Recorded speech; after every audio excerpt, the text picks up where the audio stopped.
Baik, mari kita lihat apa yang teman-teman sajikan di sesi dialog kita. Kita ambil dari YouTube dulu. Baik, Bismillahirrahmanirrahim. Pertanyaan dari saudara kita, seperti biasa saya tidak sebutkan nama tapi tercantum di sini. Assalamualaikum Ustadz. Waalaikumsalam warahmatullahi wabarakatuh. Mohon pencerahannya. Untuk korban seperti hewan kambing, apa harus menunggu hewan tersebut umurnya sudah dewasa untuk disembelih, dan minimal berapa umur hewan agar bisa dikorbankan? Mohon petunjuk, jazakallahu khair. Petunjuk kita mohonkan kepada Allah Subhanahu wa taala. Dari situ kemudian kita lacak pada keterangan Rasulullah SAW yang menyampaikan secara detail pesan-pesan dan petunjuk Allah Subhanahu wa taala yang diteruskan untuk sampai kepada kita, hamba-hamba Allah dan umat Nabi Muhammad SAW. Untuk melacak keterangan Nabi SAW, kita kembali kepada kitab-kitab hadis yang merangkum keterangan Rasulullah yang bisa kita akses. Di antara pertanyaan Anda ini, kita bisa temukan di antaranya dalam hadis riwayat Muslim, nomor hadis 1963. Ya, riwayatnya bersumber dari sahabat Jabir radhiyallahu taala anhu, anin Nabi sallallahu alaihi wasallam, dari Nabi sallallahu alaihi wasallam qala, beliau bersabda, la tadhbahu illa musinnatan. Janganlah kalian menyembelih hewan, ya. Ini dalam konteks yang khusus untuk berkurban. Ya, illa musinnatan, kecuali hewan itu sudah cukup umurnya. Ya, cukup usianya. Baik, jadi ini keterangan yang pertama yang bersumber dari Nabi SAW. Teruskan, illa an ya'sura alaikum, kecuali jika engkau memang benar-benar sulit tidak menemukan hewan dengan umur yang telah ditetapkan ini, maka fatadhbahu jaza'atan minad dha'ni, maka silahkan Anda sembelih hewan yang di bawah umur yang telah ditetapkan ini. Kalau kambing muda, kan, domba muda, demikian sapi atau unta, ya, dengan kondisi yang kasuistis tertentu saja. Baik, sekarang pertanyaannya, berapa batasan umur yang ditetapkan ini? Kita lacak kemudian keterangan para ulama, khususnya para ulama-ulama yang menjadi rujukan, ya, bintang di dalam kajian-kajian fiqih yang menelaah dengan sangat teliti keterangan Nabi SAW. Menurut para ulama, ini dibagi ke dalam 3 bagian. Jadi ada hewan jenis kambing dan domba, ada hewan seperti sapi dan kerbau, ada hewan unta. Ya, terkait dengan kambing ini kita bisa lacak keterangan para ulama. Mereka membatasi usia kambing, domba dan sejenisnya, yaitu sudah masuk 1 tahun, ya, mau ke tahun kedua. Jadi usia setahun masuk ke tahun kedua. Jadi paling minimal setahun lah, ya, setahun. Kemudian dia akan masuk tahun kedua. Ini batas untuk hewan kambing dan domba. Ya, memang ada dari fikih Hanafi dan Hambali yang mengkhususkan untuk domba itu boleh usia 6 sampai 7 bulan. Tapi umumnya yang disepakati, ya, mengambil batas paling amannya usia setahun masuk tahun kedua. Kemudian untuk hewan sapi, kerbau, itu di usia 2 tahun masuk tahun ketiga. Ya, ada yang mengambil bulatnya aja usia 3 tahun gitu, ya. Namun batas minimalnya, karena tadi Anda tanyakan minimal, bisa dikatakan tahun kedua masuk tahun ketiga. Ya, kalau ingin yang ambil jalur aman, boleh kemudian yang usia 3 tahun. Tapi kalau sulit menemukan yang itu, maka diambil jalur minimal usia 2 tahun masuk ke 3. Sedangkan untuk hewan unta, nah ini mungkin di kita, khususnya di wilayah Indonesia sekitarannya atau tropis pada umumnya, tidak biasa berkorban unta. Mungkin ini kebanyakan di Timur Tengah, atau hewan-hewan yang kemudian bisa tumbuh berkembang di iklim yang serupa dengan itu, maka batasan unta disepakati 5 tahun. Ya, jadi kalau kita ambil 1 masuk tahun kedua, 2 masuk tahun ketiga, kemudian yang terakhir unta 5 tahun. Ingat ya, kambing, ya, usia setahun masuk tahun kedua, kerbau atau sapi usia 2 tahun masuk tahun ketiga, atau kalau mau ambil bulat 3 tahun. Kemudian unta usia 5 tahun. Nah, dari kondisi ini kalau sudah ditemukan tidak cukup sampai ke umur, cek lagi kondisi fisik. Ya, karena nanti ada hadis Nabi sallallahu alaihi wasallam yang disampaikan dari Al-Bara bin Azib. Ya, ini juga diriwayatkan oleh Imam Abu Daud, sangat spesifik menunjuk pada hewan-hewan yang dibenarkan untuk ditunaikan ibadah kurban. Ya, apa diantara hewan-hewan itu? Ada 4 kategori, arba'un. Ya, arba'un la yajuzu fihi al-adahi. Ya, kata Nabi SAW, ada 4 kondisi yang tidak diperkenankan. 4 kondisi ini hewan yang memiliki 4 kondisi ini untuk dijadikan hewan kurban. Ya, apa saja? Pertama, al-aura, bayyinun auruha. Pertama, al-aura. Mohon maaf sekali, hewan yang matanya buta, ya, picak gitu kan. Nah, ini kalau nampak benar butanya, nampak benar kelihatannya, nah itu haram hukumnya untuk dijadikan bagian dari hewan kurban, cacat yang permanen sifatnya. Ya, kemudian yang kedua, al-maridah, bayyinun maraduha. Hewan yang sakit, kelihatan benar sakit. Ya, dengan segala jenis penyakit yang kiranya bahkan ketika disembelih bisa membahayakan ya bagi orang yang mengkonsumsinya. Ya, kita bisa lihat kadang-kadang, mohon maaf ya, ketika dicek oleh bagian dinas kesehatan misalnya untuk hewan, ternyata ada bagian hewan kurban yang mohon maaf sekali tumbuh belatung ya, ketika dibuka itu kemudian dicek ternyata sakit, ada yang flu hewan dan sebagainya. Apalagi sekarang misalnya musim pandemi begini juga mesti dipastikan harus benar ya.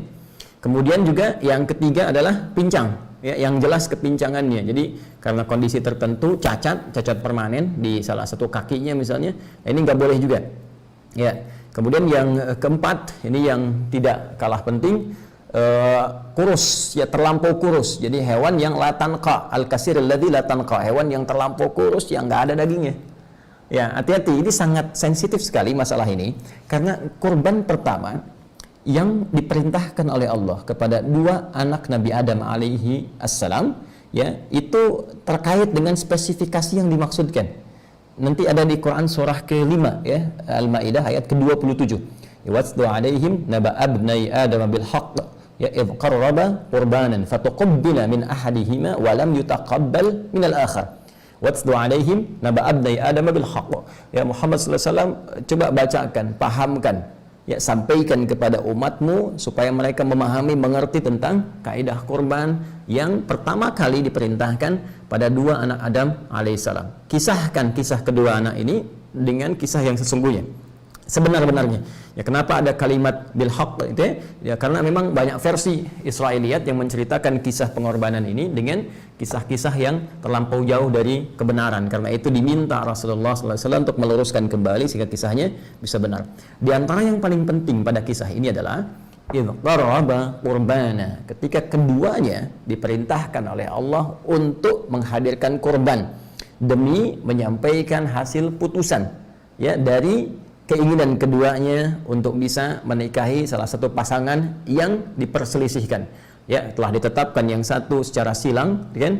A kemudian ke C, B kemudian ke D, tapi ternyata yang A menginginkan pasangan yang berbeda, sehingga di situ dimintakan oleh Allah Subhanahu wa taala, ayo berikhtiar kalau begitu.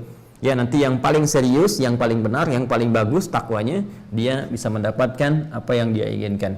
Ikhtiarnya dengan apa? Kurban. Nah, karena itu kurban ini teman-teman sekalian menjadi sebuah wasilah untuk berikhtiar supaya kita mendekat kepada Allah, yang dengan pendekatan itu, ini salah satu hikmahnya, kita bisa bermohon dan permohonan kita itu akan terjadi percepatan dalam pengabulannya. Ya, kalau saya sedikit lompat sebentar, ya, kurban itu salah satu wasilah takwa. Ya, salah satu wasilah takwa. Karena nanti di ayat lain di Quran surah ke-22 Al-Hajj, ketika Allah berfirman, la yanalallaha luhumuha wala dima'uha walakin yanaluhu taqwa minkum. Ya, yang sampai kepada Allah bukan darahnya, bukan dagingnya dari korban itu, tetapi ketakwaan Anda. Ya, takwa itu menunjuk pada kesungguhannya, keseriusannya.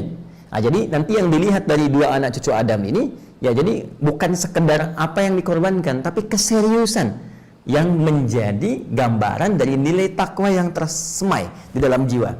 Nah, apa yang nampak itu? Fatuqabbala min ahadihima wa lam yutaqabbal min al-akhar. Maka dari ciri takwa ini kelihatan, satu kata Allah diterima, yang benar-benar menghadirkan nilai takwa ketika berkorban, yang satu lagi ditolak. Ketika ditelusuri kemudian kisahnya, ternyata yang diterima ini, Masya Allah, dia punya hewan ternak. Kemudian dari sekian hewan ternak itu ada di antara hewan yang sangat dia sayangi, berikan perhatian, jadi gemuk yang paling bagus ya, dagingnya paling bagus, yang paling gemuk, yang paling bersih. Nah, itu yang dia pilih untuk dikorbankan. Ya. Itu yang dia ajukan. Sementara yang satu lagi, dia punya perkebunan. Dari hasil kebunnya itu ternyata dia berpikirnya begini, ya, seperti kelihatan logis, padahal dalam nalar syariat ini tidak masuk, ya. Seperti kelihatan logis dalam akal pikiran, padahal dalam nalar syariat ini tidak masuk. Jadi dia berprinsip begini, sudahlah, ini kan yang bagus-bagus dari hasil kebun, saya aja yang makan. Toh Allah nggak akan makan ini, jadi saya kasih yang jelek-jeleknya aja. Dia korbankan yang jeleknya, ya, dengan asumsi bahwa Allah nggak makan, Allah nggak minum, Allah nggak butuh ini. Yang butuh penting gitu kan, saya korban. Ternyata prinsip yang seperti ini tidak mendapatkan penerimaan di sisi Allah Subhanahu wa taala. Sampai muncul penegasan, "Hei, ini hewan paling bagus pun yang sampai pada Allah bukan hewannya." Memang betul, bukan hewannya, bukan darahnya, tapi kesungguhan engkau dalam mempersembahkan itu. Ya, kesungguhan engkau dalam menyiapkan itu. Kamu nggak sungguh-sungguh nih. Korban kamu cuma yang jelek-jelek, korban kamu nggak bernilai, nggak ada kualitasnya. Maka diterimalah yang satu yang serius, yang ini ditolak.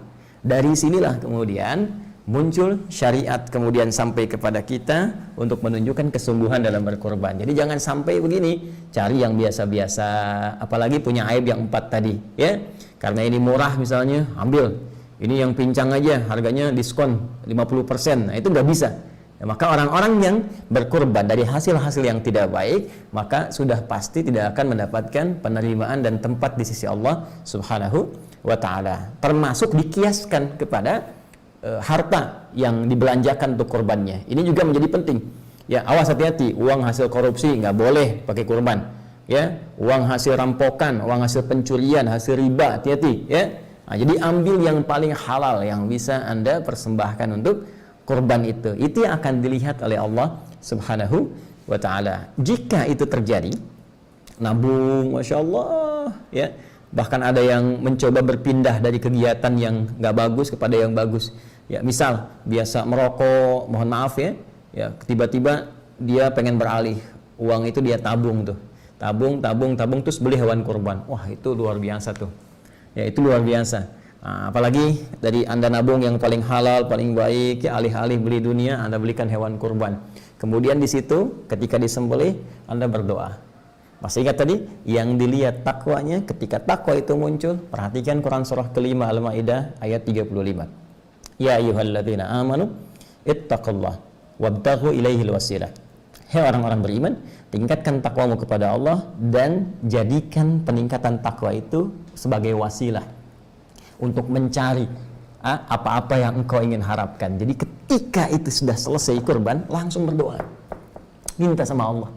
Barangkali dari sekian hal yang belum Anda dapatkan itu, inilah momentumnya untuk mempercepat pengabulan doa yang Anda lama telah ingin sampaikan.